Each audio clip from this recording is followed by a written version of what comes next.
السلام عليكم ورحمة الله وبركاته. بداية كده بس عايز أقول مش عارف أقول، يعني مش قادر أقول هارد لك لنادي الزمالك، لأن النهاردة نادي الزمالك قدم مباراة من أسوأ مبارياته. كانت ممكن جدا جدا تبقى نتيجة كبيرة جدا، قد تصل لستة أو سبعة إن الزمالك يتغلب هذه النتيجة التقيلة، وفي نفس الوقت كان ممكن الزمالك يكسب أربعة وخمسة. فطبعا نادي الزمالك بيلعب فريق لعيبته عندها إمكانيات كويسة جدا هجومية، لكن ضعيفة جدا دفاعيا، وضعيفة جدا في التمركز، وسايبين مساحات للعيبة نادي الزمالك، وملعب حلو جدا ومفيش جمهور كبير وكل حاجة تمام. والزمالك بيبتدي أول ست سبع دقايق، الدقيقة السبعة بيحرز هدف تقدم إبراهيم حسن وكل شيء تمام. لكن فجأة بنفاجأ بكسل من لعيبة نادي الزمالك، عدم الضغط على الخصم، عدم التمركز السليم، عدم العودة من الهجوم للدفاع أو التحول السريع من الهجوم للدفاع. مساحات شاسعة في دفاع نادي الزمالك، تلاقوا دايما اتنين على اتنين، تلاتة على تلاتة، وده ما بيحصلش خصوصا لما تكون بتلعب خارج الأرض في مباراة ذهاب أو مباراة أولى في المجموعة، لسه بتحاول ان انت تجمع نقاط. النهارده جروس بيبتدي بخالد بوالطيب، وبيبتدي بالونش. يعني ممكن نقول خالد بوالطيب بيحاول يريح عمر السعيد المتألق الفترة الأخيرة، لكن هو بدأ بالونش. احنا كمتفرجين أو كمشاهدين أو كإعلاميين بنقول والله كويس، يعني الونش هو الأساسي. لكن اللي منوط بيه يقول ده صح وده غلط هو جروس، هو اللي شايف حالة اللاعب، هو اللي بيتمرن تحت ايديه، هو اللي شايفه هل هو في فورمة المباريات ولا لا. الواضح جدا ان جنش بعيد تماما عن فورمة المباريات، بعيد تماما انه هي يبتدي هذا اللقاء، خصوصا لما يجي يرجع ونش ما يرجعوش في مباراة خارج الارض بتكون عليها ضغوطات، خصوصا ان في واضح جدا ان محمد عبد الغني هو داخل في بوتقه المنظومه واللعب الاساسي وفورمه المباريات. عمر السعيد كان ممكن يبتدي بيه، كل ده كان ممكن جدا. لكن النهارده الزمالك بيقدم مباراه من أسوأ مبارياته.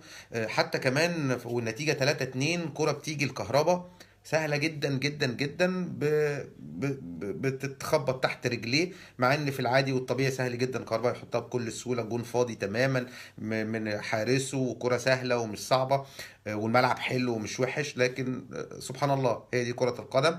النهاردة لعيبة كتير جدا بعيد عن مستواها. النهارده الراجل بيعمل حاجات غريبه وجديده، حمدي النجاس، وبعد كده بيلعبوا سيرد باكات مكان الونش، مع انه عنده محمد عبد الغني بره. طب عايز يطلع لخبط، عايز يطلع الونش، ما ممكن يطلع الونش وينزل، لا هو طلع الونش ودخل حمدي النجاس جوه.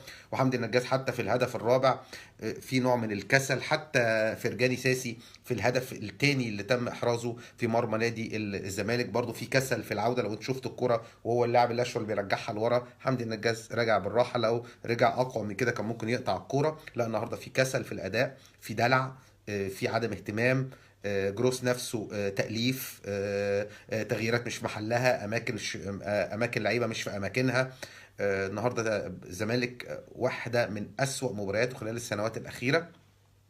كويس انها جت في هذا التوقيت في بدايه المشوار، خصوصا الزمالك عنده ماتشين ورا بعض على ارض وسط جمهوره. سهل جدا ان الزمالك يصعد من المجموعه دي، لكن النتيجه تقيله وغريبه وفي توقيت غريب، زي بالظبط كده ماتش الاتحاد في البطوله العربيه. نتمنى ان الزمالك يتعلم من اخطائه، وانه يكون درس للعيبه والمدير الفني الفتره اللي جايه، وان كل واحد يعرف هو فين وفورمة المباريات فين وقدراته فين بعد هذا اللقاء. وطبعا بسبب ان يعني اشياء كتير، النهارده كمان خالد بوالطيب بعيد تماما عن مستواه، خصوصا في الشوط الثاني يمكن صنع هدف. النهارده ابراهيم حسن واحد من افضل اللعيبه اللي موجوده، جاب جونين وصنع هدف لكهربا. بيتغير النهارده، يعني النهارده اخطاء كتيره جدا جدا لنادي الزمالك. النهارده الحكم من وجهه نظري حكم كويس جدا جدا النهارده، كنا متخوفين ان هو مش من حكام النخبه، لكن حكم ادى مباراه اكثر من رائعه. عنده بعض الاخطاء للزمالك وللفريق الجماعي الكيني، ويمكن كان بدأها بكرة اللي جت في ايد طبعا لوينش، بس كانت طبعا خارج ال 18، يعني مش جوه ال 18، مش ضربة جزاء. كان ممكن تحسب هاند بول، في ضربة جزاء ممكن تتحسب، في ضربة جزاء للزمالك ممكن تتحسب يعني. لكن عادي، الحكم ما ملوش اي علاقة باللقاء بالمباراة. فرص بالجملة، اي كرة اول مرة اشوف الزمالك، اي كرة رايحة ناحيته خطيرة، اي كرة رايحة ممكن تيجي جون، اي اوفر بيخوف. يعني حاجات غريبة جدا جدا حصلت النهاردة في هذا اللقاء. هي مباراة للنسيان، مباراة ننساها بس نتعلم منها، مباراة في تجميع النقاط في بداية المشوار. خلاص يعني، هي مباراة للنسيان، غلبت لازم بقى تكسب الماتشات اللي جاية عشان تضمن الصعود، خصوصا ان انت بتلعب في بطولة من وجهة نظري هي بطولة يعني من المفترض ان هي البطولة التانية في البطولة الأفريقية وليست البطولة الأولى. وده كان حصل عليه لغط كبير جدا الايام اللي فاتت دي او اليومين اللي فاتوا دول، بعد ما جروس قال الكونفدراليه اقوى. طبعا جورمايا الكيني واضح جدا ان هو كفريق اقوى بكتير من سيمبا التنزاني اللي لعبوا النادي الاهلي امبارح. لكن قولا واحدا، بطوله افريقيا للانديه ابطال الدوري هي اقوى بكتير جدا من بطوله الكونفدراليه، لان فيها ابطال الدوري، كمان الجوائز، كمان التأهل لكأس العالم للأندية، ده كله بيعطي ان بطولة افريقيا للأندية ابطال الدوري هي اقوى بكتير من الكونفدرالية. بغض النظر عن زملكاوي واهلاوي، احنا بنقول حق ربنا، بطولة افريقيا للانديه ابطال الدوري اقوى بكتير من الكونفدراليه، وبالتالي الزمالك بقوته بامكانياته بلعيبته الدوليه، من المفترض انه ما يتغلبش اي مباراه في هذا اللقاء، ان هو يكون فريق قادر ان هو يفوز في كل المباريات. دي وجهة نظري. لكن اللي بيختلفوا على فكره قوه ابطال الدوري في 2014، كابتن سيد عبد الحفيظ، كابتن وائل جمعه، كابتن وائل جمعه كان مدير الكره في ذاك الوقت، كابتن سيد عبد الحفيظ كان لسه ماشي، كان محمد يوسف مدرب الفريق وكان لسه ماشي. كل دول اثنوا واكدوا على ان بطوله افريقيا للانديه ابطال الدوري الكونفدراليه ساعتها في 2014 اقوى. فطبعا الاهلاويه بيدافعوا عن وجهه نظر دي، والزملكاويه بيدافعوا عن جروس، وكلام يعني مش متركب على بعض. لكن الحقيقه ان مفيش حاجه اسمها كونفدراليه اقوى. مش معنى ان الاهلي كان بيلعب في 2014 يبقى الكونفدراليه اقوى، والزمالك بيلعب في 2019 يبقى الكونفدراليه اقوى. عمر ما الكونفدراليه تكون اقوى حتى لو الاهلي بيلعب فيها، لان في 2014 الاهلي اتغلب على ارضه من اهلي بني غازي، والاهلي بني غازي ما خدش البطوله.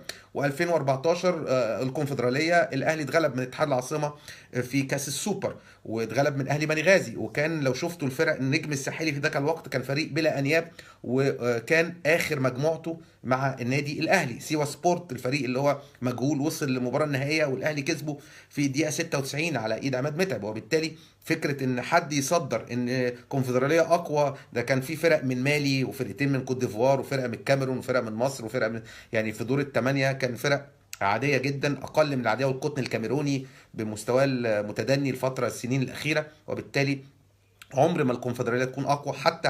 حتى دلوقتي الاهلي، الترجي، الوداد، الاهلي، الترجي، الوداد، المازيمبي، فرق تقيله جدا، سان داونز، اورلاندو، فرق تقيله جدا في دوري الابطال. قولا واحدا دوري الابطال اقوى بكتير. لكن احنا كمسؤولين مش هنيجي يوم نقول عشان فرقتي بتلعب في الكونفدراليه بقى البطوله اقوى، مش عشان الاهلي كان بيلعب يوم 2014 يبقى البطوله كونفدراليه اقوى، وهي كانت بطوله ضعيفه بدليل هزيمه النادي الاهلي من اهلي بني غازي على ارضه. ولا 2019 هنقول الكونفدراليه اقوى. طول عمر الكونفدراليه اقل في المستوى بسبب اشياء كتيره جدا، منها ايضا جوائز التاهل كاس العالم للانديه.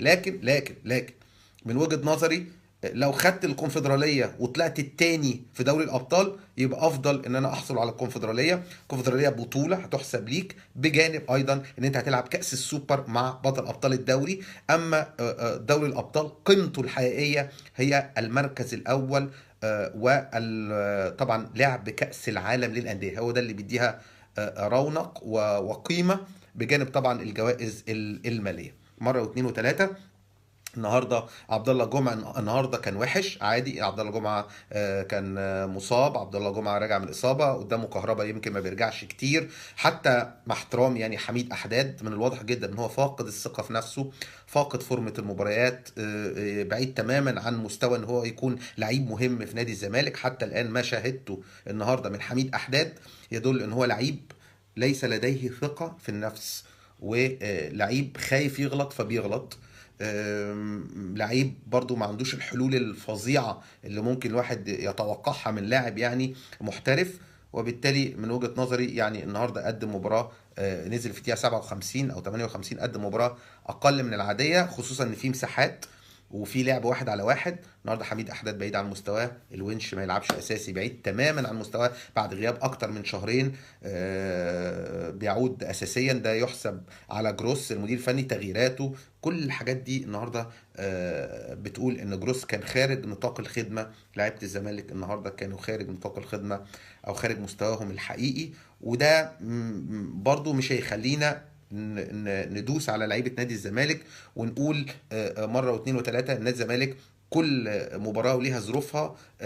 بعد الاداء الاكثر من رائع اللي بيقدمه نادي الزمالك الفتره الاخيره، حتى في دوري الكونفدراليه ما كسب اتحاد طنجه في مصر 3-1، وحتى اداؤه امام بيراميدز وامام مقصه وماتشاته الاخيره بتقول لا، نادي الزمالك نادي كبير، لعيبته كبيره. معلش، يوم وعدى، يوم سيء للغايه بتحصل في كره القدم.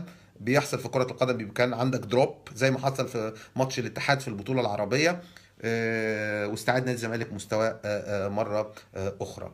ده كان كلامي، وده عن مباراة النهاردة. نتمنى التوفيق إن شاء الله لنادي الزمالك الفترة اللي جاية بإذن الله، ويعود مرة أخرى لمستواه، ويعود مرة أخرى لانتصاراته في الدوري، ويعود مرة أخرى انتصاراته ان شاء الله في الكونفدراليه في المباراتين القادمتين اللي هم يعني ب6 نقاط ان شاء الله. الزمالك يعود ويتصدر باذن الله ان شاء الله. اشكركم والى اللقاء، باي باي.